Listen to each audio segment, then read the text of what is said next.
पाकिस्तान तहरीक-ए-इंसाफ सिंध के पार्लिमानी opposition leader haleem Adil Sheikh ने धाबेजी में इस्तकबाली कैंप से खिताब करते हुए कहा है कि सिंध हुकूमत चोर मचा शोर के मिसल चल रही है। पंजाब में आटा 55 रुपये किलो और सिंध में 80 रुपये किलो है, जो शर्म में डूब मरने का मकाम है। अपनी नाकामियों को छुपाने की खातिर रैलियाँ निकाल कर अपने आप को सहारा देने की कोशिश में लगी हुई है, लेकिन आवाम जाग चुकी है। अब इन चोरों का एहतसाब होगा और आवाम इन्हें जेल भेजेगी। सिंध के साहिली इलाकों में पीने का पानी नहीं, यहाँ के लोग जानवरों की तरह ज़िंदगी गुजार रहे हैं और पीपल्स पार्टी बंदर बांट में लगी हुई है। यहाँ की ज़मीनों को कभी टप्पी तो कभी अली हसन को तोहफे में दे दी जाती है। अब ऐसा नहीं होगा। यहाँ की ज़मीनों पर सिर्फ यहाँ के जदी पुश्ती लोगों का हक है। अब ठट्टा का नुमाइंदा ठट्टा से, गोड़ाबारी का नुमाइंदा गोड़ाबारी से होगा। ठट्टा में हमारे पार्टी कारकुनान को दबाने की कोशिश की जा रही है। हम इन लुटेरों को बताना चाहते हैं कि अब तुम्हारे दिन नहीं रहेंगे। सिंध में तहरीक-ए-इंसाफ मजबूत होती जा रही है। जल्द सिंध में भी हमारी हुकूमत होगी। इस मौके पर जिली सदर असलाम खान बरूही, लेडीज़ विंग सदर शहनाज बलोच, रीजनल हैदराबाद सदर Aminullah Musa Khel, commander wing retired Q Hakim MPA Ataullah Khan, youth wing सदर उसामा यूसुफ जई, धाबेजी रहनुमाओं इम्तियाज़ आवान, हुब्दार अली शाह व दीगर मौजूद थे।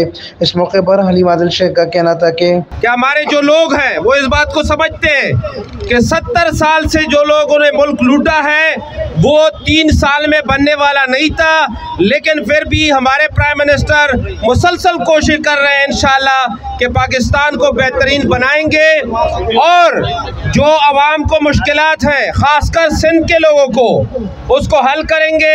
मसाइल बहुत ज़्यादा हैं, इसमें कोई दो राय नहीं है, लेकिन हमारी जो यहाँ की लीडरशिप है, इंशाअल्लाह मुझे भरपूर यकीन है कि ये मसाइल हल होंगे। हम आपके साथ खड़े हैं।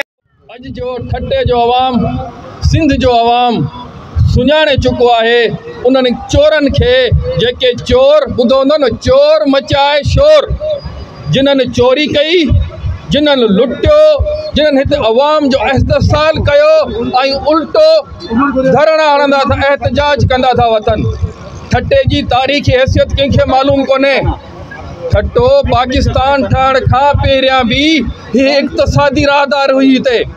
जो है वो वफाक के पास नहीं है, वो सूबे के पास है। तब कीमतों पर जो कंट्रोल है वो अच्छे तरीके से उनके महकमे हैं, उन महकमों को बेदार करना है। उन महकमों को सूबाई हुकूमत उनको अगर एक्टिवेट करेगी तो मैं समझता हूँ कि ये महंगाई पर बड़े अच्छे तरीके से कंट्रोल पाया जा सकता है, लोगों को इससे तकलीफ़ से निजात दिलाई जा सकती है। मिसाल के तौर पर एक बात बताऊँ कि अभी मुझे मालूम हुआ कि प्याज जो हमारा काश्तकार है वो 9-10 रुपये किलो मंडी में बेच रहा है और बाहर बाज़ार के अंदर जो है मार्केट में आम लोगों को 60 रुपये किलो मिल रही है। तो ये इतना बड़ा गैप जो है, इसको कंट्रोल करना सूबाई हुकूमत की जिम्मेदारी। इसी तरह आटा गायब, अरबों रुपए की गंदम गायब हो गई, कहाँ चली गई? सूबाई हुकूमत का काम। खान साहब ने अपने गवर्नमेंट के कुछ टैक्सेस कम करके जितना रिलीफ दे सकते थे वो आवाम को दिया है।